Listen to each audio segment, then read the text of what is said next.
Hello everyone and welcome back to this month's edition of Building Value. This month, we tackle everyone's favorite topic to hate, performance reviews. Most everyone has been a part of these, whether you are the one receiving them or the one who's doing the review, and most everyone would agree that for one reason or another, they are quite often not useful. Often they occur once a year with managers only able to remember events from roughly the past few weeks or so, if that.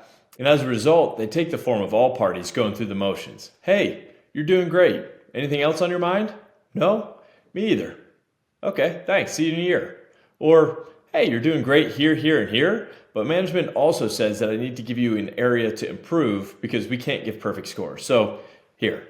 One of the worst versions of the performance review, the dreaded dropping of the hammer unexpectedly to the employee who had no idea they were underperforming.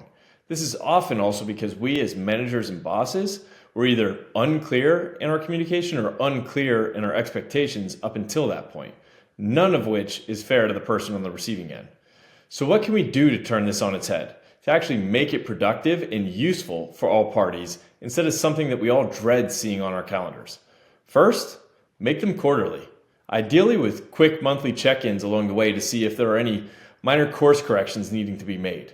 Nothing useful comes out of a one-time, once-a-year discussion. Your employees are going to have a much more productive year if they know what doing a good job looks like, if they are or are not doing a good job and are receiving consistent feedback on all of the above, especially compared to the alternative, meeting with them once at the end of the year when everyone is already half checked out for the holidays. Now, secondly, make it both qualitative and quantitative. There's a lot more to being a great productive employee than simply hitting a handful of metrics. Do these often drive the bottom line? Sure, at least partially.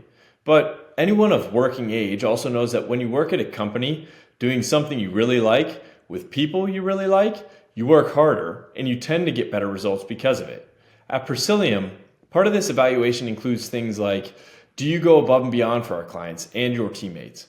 Or better yet, do you proactively look for opportunities to do so? Do you acknowledge your mistakes and is it genuine? Mistakes happen. They're a part of life, but how you react and respond from there is often quite telling. And do you come ready to work each day, well rested and ready to attack your role? We are in a wonderful position where we get to come to work each day and do important work for amazing people. If you can't get fired up about that, you're not likely in the right role. Now, these are just a few to give you a sense of what these can look like and how you can shape them more specifically for you and your business and your goals. But the last thing that you want to think about and aim to include is the ability to create buy-in and ownership. These expectations, these metrics, this is a joint venture. Obviously, as the owner, you have the last say and often the first say, that's fair. But if you do not jointly create these standards of measurement or at least have joint buy-in at their creation, the results you get will not be the results that you want. Additionally, by jointly developing these metrics, it helps to expose your own blind spots. Perhaps it's something that takes more or less time than you expected, or something you felt was very important they didn't realize was because you never shared the why behind it, or maybe it was something you thought was implicitly understood but wasn't, and is now in a much better place after being openly communicated. Ultimately, all of this just gets everyone on the same page, which is never a bad result. As always, developing this will not be easy. It will take time, energy, and focus, but it will be worth it. And remember, there's typically not one right or perfect answer, especially starting out. Instead of aiming for perfection, simply aim for implementation, knowing that this is something that will change and improve over time with each iteration. And that's perfectly okay. Thanks for joining me, everyone. Until next month, keep building value.